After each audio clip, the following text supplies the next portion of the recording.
Okay, welcome back and thank you for joining me. We are going to continue our lesson on the qualities or attributes of noun. And in the previous class, we looked at what nouns can do in a sentence. And I taught you that nouns can function as subject and object of a sentence. Here, we are going to look at what else nouns can do, or how can you identify a noun. Those unique qualities that you can find only in nouns. And on the board here, we have some of the qualities or attributes of nouns that you can easily trace or use to identify when you see or when you're looking for a noun in a sentence. For example, you can combine two nouns to form another noun. So, one unique qualities of noun is that you can put together two nouns to produce another noun. We have example here on the board. You can have bed, which is a noun. Room is another noun. If you put together bed, room, then you have one noun, bedroom. Foot is a noun. Ball is also a noun. You put together these two nouns and you produce another noun.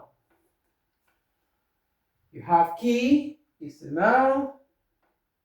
Board is also a noun, so you have a keyboard as another noun. So, one quality of a noun is that you can put together two nouns to produce another noun. Good. You can also be able to identify a noun in a sentence by using some of these determinants. Yeah, you have these determinants. Whenever you notice the presence of any of these determinants, it is possible that a noun is also around. These determinants signify or indicate the presence of a noun. These are some of the determinants you can use. There are a lot more, but I have just a few here to show you as an example. So the presence of a determinant, such as the article, possessive, and demonstrative adjectives, indicate the presence of a noun. Say, for example, let's take this out. If you have um, I saw the man enter his car. I saw the man. This is a noun. This is my article. His. This is my noun. So the presence of his and they is indicating that there's also a noun close by.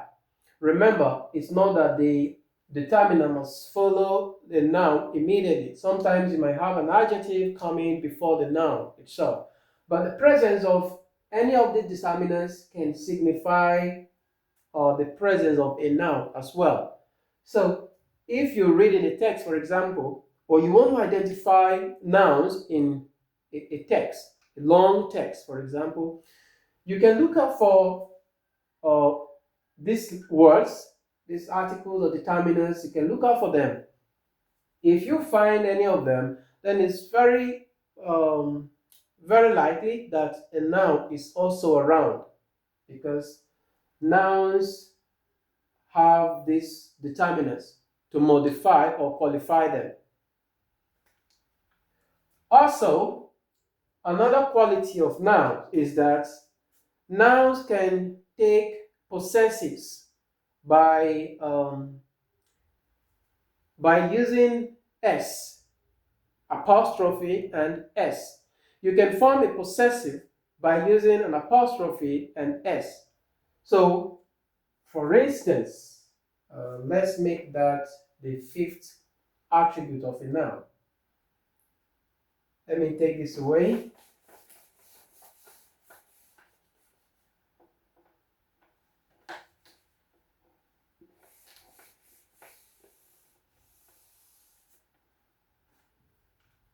So another attribute of the noun is that you can form a possessive using an apostrophe and s. You can only do that with nouns. For example, you have the teacher's office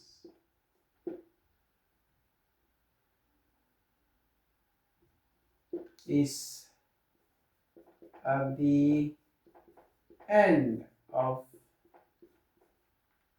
this block.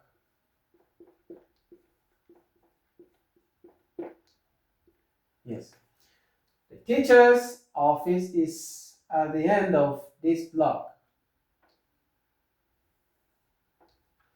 The office belongs to the teacher. So instead of saying the office of the teacher is at the end of this block. The office of the teacher is at the end of this block. We can simply say the teacher's office to show possession, that the teacher owns the office or the office belongs to the teacher. So you have this with nouns. Nouns can show possession by simply taking an apostrophe and s. That is also another quality of a noun. You can do that with, say, verbs or other parts of speech, but you can do that with nouns. So nouns are the only kind of words that can take possession or can indicate possession by having an apostrophe and s. And there are different ways you can show the possessive form of a noun. This is just an example. Depending on how the noun ends, there are different ways you can form this possession. For instance, you can say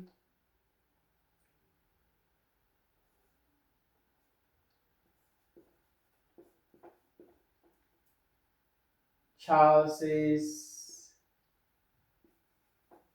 book is Charles's book is in the box. It's in the box. Sorry. Charles's book is in the box.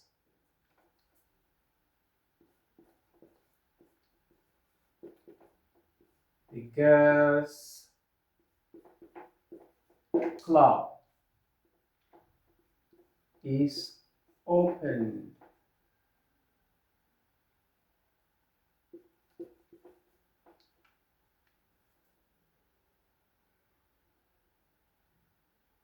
The girls' club is, let's say, the girls' club is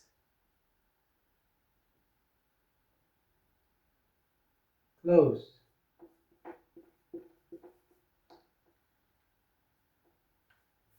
The girls' club is closed for the day. Let's just do this. Charles's book is in the box. The girls' club is closed. It can be the girls' club because girls is ending in plural. So you don't need to add another s before you have a possession. You just add the apostrophe. Charles ends with s, so you can simply just add your apostrophe. In some contexts, in some books or in some materials, you can say this, Charles's book. It depends in the standard, but for formal writing, most of the formal standard or the formal standard is that when you have a plural noun ending with s, You don't need to add another S. You simply just add your apostrophe to form the possession of that noun. We're going to look at all of this in detail, but I just want you to know that nouns can also form possession or indicate possession by simply taking S, an apostrophe, or an apostrophe, as the case may be. It is one quality of nouns. So don't forget, your noun can be a subject or the object. It can be the subject and the object of a sentence. Your noun can also uh, make possession or form a possession by simply taking S and an apostrophe. You can also identify a noun in a sentence by looking out for determinants or articles like this. Your nouns can also form plurals. Your noun can be singular, it can be plural. There are a couple of ways you can identify a noun or describe a noun. So all of those qualities or attributes of nouns are the characteristics of nouns. And it's very important you know the qualities of nouns or the attributes so that if you want to identify them in sentences or in a long text, it will be easier for you. And if you yourself are going to use nouns, then you will know how to use them appropriately in writing. In speech, some of these might not be very pronounced. You might not have all of this clearly spelled out when you're speaking. But when it comes to writing, then of course, it will be easier for anyone to see all of these clearly laid out in the text. So, these are some of the qualities of nouns. You can use these attributes to identify nouns. And when you want to use nouns in writing, you will also need to use them this way. All right? So, thank you. Keep following and keep contributing. See you in the next class.